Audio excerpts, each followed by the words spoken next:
Hello mga beshe, magluluto tayo ng steam whole chicken. So bali, naugasan ko na siya. I-drain ko na po siya para i-marinate na natin. Okay. Ayan. Naugasan ko na yung chicken natin. Na-drain ko na rin siya, no? So, lagyan lang natin siya ng salt. 1 teaspoon lang ng salt.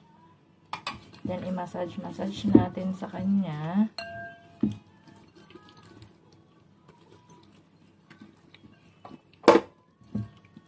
Okay. Naku, may music ako. Baka maka-copyright na naman ako.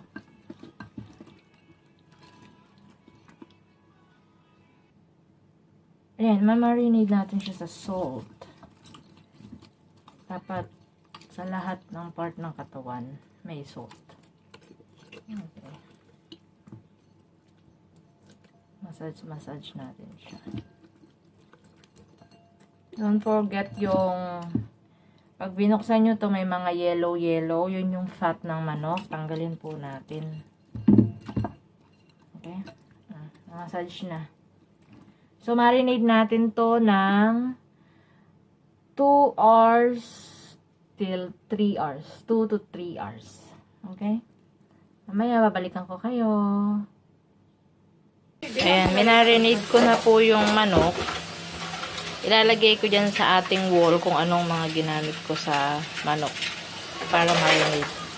Then, nilagyan ko po siya sa loob ng red onion, garlic, tsaka spring onion, tsaka ang lemongrass. Then, i-steam na po natin siya ng bonggang-bongga. How many minutes? Okay na. Ayan, i-steam na natin siya ng 30 minutes.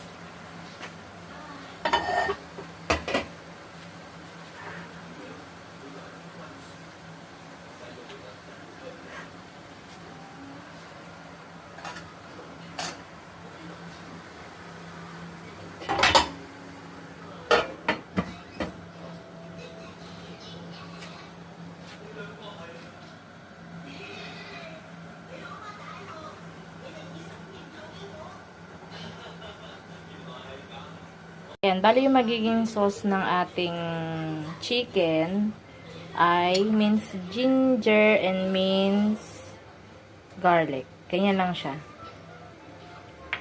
Ginger and garlic? Ay, ginger and spring onion pala. Sorry naman. Lagi kong napagpapalit talaga mga beshi yung ginger tsaka garlic. Tingnan nyo sa mga video ko, laging yung garlic nagiging ginger. Pasensya po. And then, kasama ng sauce natin, magpapainit tayo ng oil.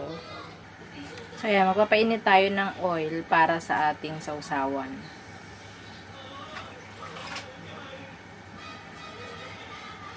Ayan po, yung pinakulo nating mantika, ibubuhos na natin detail sa ating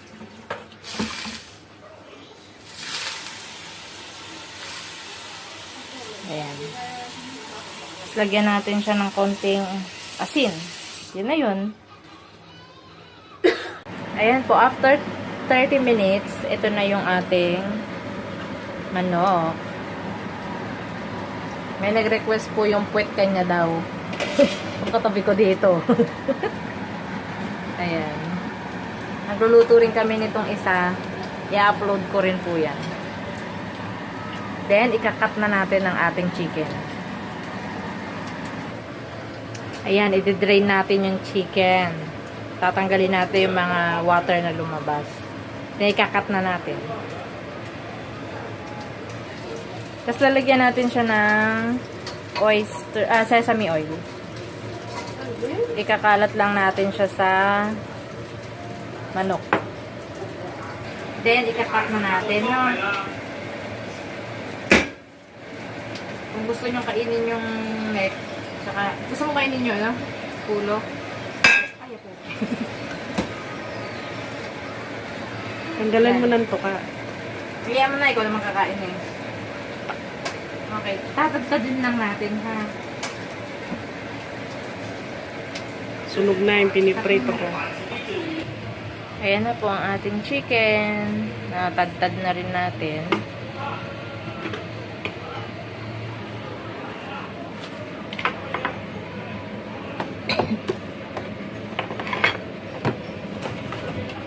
Ayan na po.